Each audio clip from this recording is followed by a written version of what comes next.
asked a very good question. So yes, of course, there are coalitions on the topic of religious freedom and international religious freedom. And I mean, the most prominent, you may have heard about it in 2016.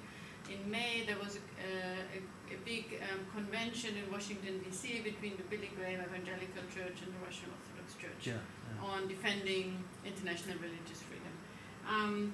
And in terms of how these groups professionalize, for example, the Russian Orthodox Church has an office in Strasbourg which runs a professional website that's called orthodoxreligiousfreedom.org.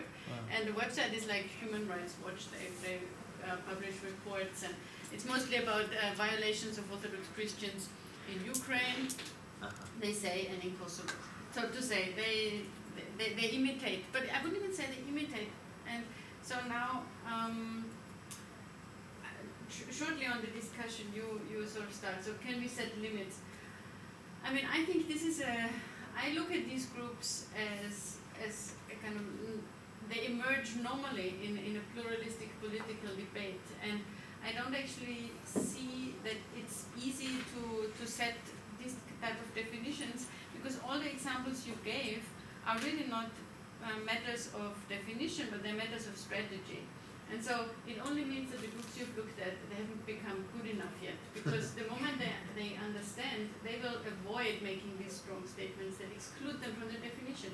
I mean, I've seen that from my case study of the Russian Orthodox Church that had a learning curve between 1999 and 2008 that was huge, you know, from a rejection of human rights to a very professional use of human rights, and they're getting better and better. So I think what can help in a way, or what could help, a little bit along the lines of what you said, is that we need a culture of sort of contextualization and historicization of arguments, of narrative. So to really understand where human rights notions that are being used come from. And this, I think, would maybe help the debate, that everybody has to contextualize and sort of make a narrative. And shortly, the last one, you said these groups are working with the state, so they are special because they're not against the state, but they work with the state. Now, I have to say, in the Russian context, I see that it's slightly more ambiguous, because they work with the state now, since 2012, when Russia under Vladimir Putin takes the traditional turn. But they were there also before, and in the Medvedev years, they were actually very antagonistic to the state. This whole debate about juvenile justice, they were really against the state.